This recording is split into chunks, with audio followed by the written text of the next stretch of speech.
A segunda unidade do nosso programa vai tratar basicamente a questão da ética. E a ética é um campo de estudo importante do ponto de vista filosófico, porque ela vai tentar buscar justamente uma compreensão do que seja o fundamento último do agir humano. E a parte da ética vai tratar, entre outras coisas, a ideia onde, de certa forma, se existe uma reflexão sobre o todo, e se a filosofia tenta buscar essa compreensão, sem dúvida alguma, que uma parte dela diz respeito ao comportamento, diz respeito, sobretudo, à compreensão sobre esse agir. A questão da ética, basicamente, está muito relacionada com a moral, embora moral e ética sejam conceitos diferentes. A moral seria um conjunto de regras, de normas e valores que determinam o comportamento humano em sociedade. E a ética, na verdade, seria uma disciplina que tem um caráter filosófico, crítico e reflexivo, cuja pretensão seria justamente proporcionar uma análise, vamos dizer assim, sobre os princípios que legitimam esse código moral. Então, a ética, na verdade, ela pressupõe, diferentemente da moral, que a moral seria uma pergunta clara, a partir da qual se diz o que devemos fazer.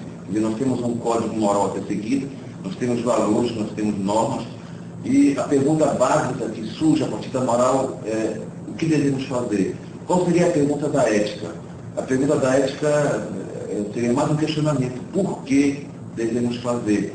Ou quais seriam os princípios que legitimam este código que nos é dado? Como é que é possível essa compreensão desses valores? E, de certa maneira, a ética é uma disciplina muito recorrente.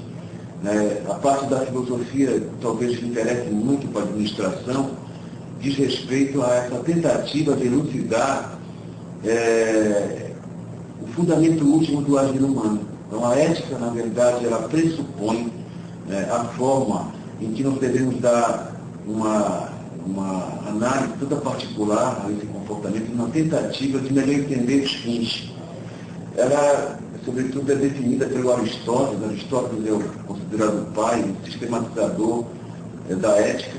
Ele define a ética como uma ciência cujo objetivo seria garantir ao homem qual é a melhor vida que ele deve seguir, qual seria o melhor caminho, qual seria os pressupostos básicos para a compreensão acerca desse agir. Então, a ética, na verdade, ela tem um caráter teórico, reflexivo. A moral, por outro lado, tem um caráter mais ligado ao agir.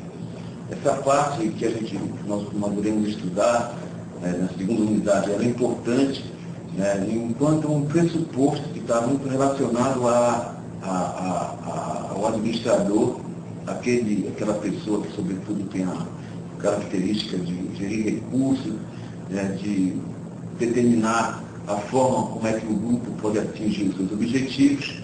E é necessário seguir alguns princípios universais, diria assim, que se caracterizam pela perspectiva onde pode haver esse reconhecimento humano. Quer dizer, nós devemos considerar ser honesto, ser responsável, ser humilde, entre outras coisas, significa obter reconhecimento.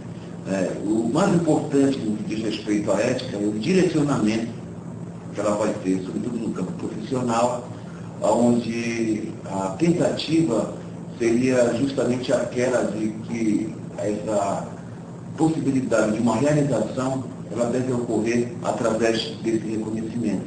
Então, sobretudo, a própria vida humana, o agir humano, ele se dirige na perspectiva de uma realização.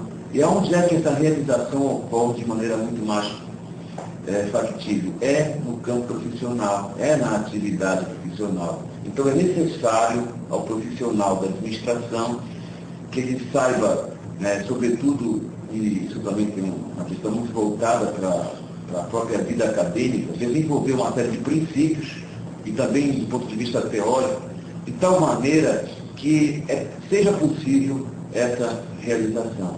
E a ética aí, sobretudo, a sua pretensão seria basicamente nesse sentido, enquanto uma disciplina teórica, enquanto uma parte da filosofia que se preocupa, sobretudo, em definir qual é o sentido último do agir humano, que para a administração significa uma importância ímpar. Então,